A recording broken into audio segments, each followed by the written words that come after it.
ஒரே ஒரு வார்த்தை அது உங்கள் வாழ்க்கையையே மாற்றும். ஒரே ஒரு வார்த்தை அது உங்கள் வாழ்க்கையையே மாற்றும் வல்லமை படைத்தது. வாழ்க்கையையே மாற்றக்கூடிய அந்த வார்த்தை என்ன என்று நீங்கள் கேட்பது புரிகிறது. நன்றி, தேங்க்ஸ். இதுதான் அந்த வார்த்தை. இதை பற்றி பார்ப்போம். நம் அன்றாட வாழ்க்கையில் நமக்கு உதவுபவர்கள் பலர் உள்ளனர். பிறர் உதவியின்றி நம்மால் வாழ முடியாது என்பதே நிதர்சனம். ஒரு புதிய ஊருக்கு செல்கிறோம். அங்கு நாம் செல்ல வேண்டிய இடத்திற்கு வழியில் தென்படும் யாரிடமாவது வழி கேட்க வேண்டிய சூழ்நிலை. நாம் அவரிடத்தில் வழி கேட்டால் நமக்கு சரியான வழியை காட்டி உதவுகிறார். அவருக்கு ஒரு நன்றி சொல்லுங்கள். அவருக்கும் மகிழ்ச்சி, நமக்கும் மகிழ்ச்சி. நம்மில் பலர் பல சமயங்களில் பிறரிடம் உதவியை பெற்றுக்கொண்டு காரியம் முடிந்ததும் உதவி செய்பவரை கண்டு கொள்ளாமல் இருந்து விடுகின்றனர். இது மிகவும் தவறான செயலாகும். நமக்கு உதவியவர்களுக்கு நன்றியை தெரிவித்து பிறகு அவரை அங்கே பார்த்தாலும் சிநேகமாக ஒரு புன்னகை செய்துவிட்டு செல்லுங்கள். ஒரு துறவி நடந்து சென்று கொண்டிருந்தார். வழியில் இருந்த ஒரு சிறு குட்டையில் விழுந்த தேள் ஒன்று தத்தளித்துக் கொண்டிருந்தது. இதை கண்ட துறவி அதன் மீது இறக்கப்பட்டு அதை காப்பாற்ற நினைத்தார். அந்த குட்டைக்கு அருகில் சென்று அந்த தேளை கரை சேர்க்க அதை கையால் எடுத்தார். உடனே தேள் அவரை வேகமாக 4-5 முறை கொட்டிவிட்டது. துறவி கையை உதற அந்த தேள் மீண்டும் குட்டையில் விழுந்தது.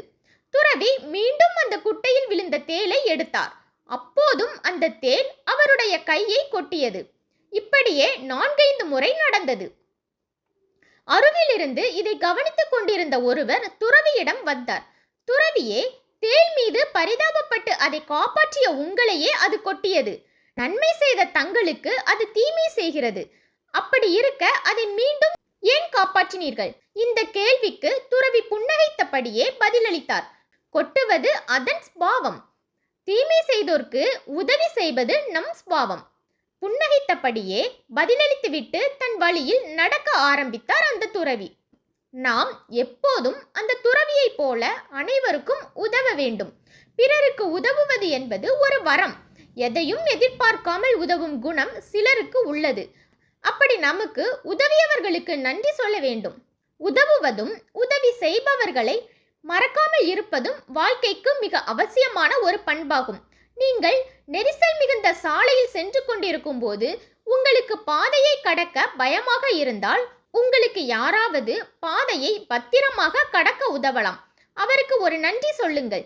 வழியில் நின்று கொண்டிருக்கும் போது யாராவது உங்களுக்கு லிஃப்ட் கொடுத்து உதவலாம். அவருக்கும் நன்றி சொல்லுங்கள்.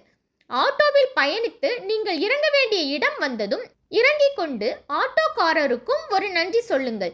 உங்களுக்கு மருத்துவ சிகிச்சை அளிக்கும் மருத்துவருக்கும் ஒரு நன்றி சொல்லுங்கள். இப்படியாக உங்கள் அன்றாட வாழ்க்கையில் உங்களுக்கு உதவி செய்பவர்களுக்கு நன்றி சொல்லும் வழக்கத்தை கடைபிடியுங்கள்.